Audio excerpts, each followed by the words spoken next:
আসসালামু আলাইকুম। আজি অনারার দেখাইম দে কিভাবে মধুভাত বানায় আর চট্টগ্রামের খুবই মজার খাবার এই বলদি মধুভাত। তো মধুভাত বানাই পেলাই ফইল দি চইল দি ইয়ারে ভাত রাঁধি পেলাই চলত বুয়াই দি এই তো চিনি গুঁড়া চইল ইয়ারে। তো বহুত ফেসবুকত দেখি দি ফেসবুকত মাইসে অর্ডার করে মধুভাত হার তো ফেসবুকত কিনলে মধুভাত অর্ডার করি সম্পরত দে আর রেসিপিকে চাই এর সুন্দর করে বাসাত বানাই খাইবে এবং আত্মীয় স্বজনেরা ফাটাইবে আর নিজের প্রিয়জনের বানায় খাবে। তো ভাত রান্না গিয়ে বালা করে ডাল গুঁড়ি নিজের ইচ্ছা মতো গুঁড়ি লই তারপরে ডাল লবণ দিলাম এখানি করি কারণ মিষ্টির ব্যালেন্স ঠিক তাকি বললে লবণ দম ফুরিব চিনি যাতে খাবারত লবণ দিলি মজা লাগে বেশি। তা এখন যদি চিনি দি ফেলার এটা আধা কেজি চলে মিল আই 1.5 কাপ চিনি দিম প্রথমে দি 1 কাপ তারপর আবার দিম আধা কাপ তৈলে 1.5 কাপ হয়ে গেল।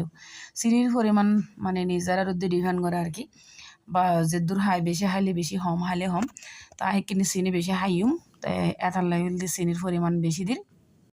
এখন দিলাম দে আধা কেজি তরল দুধ দম ফুরিব তরল দুধ দিলে বেশি মজা লাগে মধুভাত। তো এখন দুধ দিয়ে আনার পর আবার বালা করি গুড়ি ফেলাই ডেল গুড়ি দিয়ে ঘুরতে ঘুরতে বাতনের অবস্থা আরো খারাপ করে ফেলাই। তারপর এখন দিম তো জ্বালা চলে তো মধুভাতের মেইন জিনিস হল দিবে ইবে সারা জ্বালা চল ছাড়া মধুভাত মজা হইতো না। তো আইলো এসি দি বলে লাললো এটা সাদা গতা হ্যাঁচল এবে দিলে সুন্দর বেশি হয় লাল এবে দিলে কিনে হালা হালা হয় তবে মধুভাতি কিন্তু বহুত মজা হয় খাইতে। তারপরে দিম বালা করি এটা ব্লেন্ডার দি ব্লেন্ড করে লইলাম আবার যারা তো ফাড়া আছে তারা চাইলে ফাড়া তো বালা করি ঘষাঘষি করে লইবেন। তো এখন হলদি কিনি করে চালানা দিয়ে চালি লইলাম আর গুটে বাতর লয় হলদি পাউডার দি ফেলাই আবার বালা করি গুড়ি লানোর পর হলদি একদম মিশি গিয়ে গই মিশি যাওয়ার পর এটা দিম দেয় নারকেল বাদামও দিন যায় কিশমিশি দিন যায় তো আবার দিদি ফোড়ত দুধ আরেক কিনে মজা হয়ে পেলাই।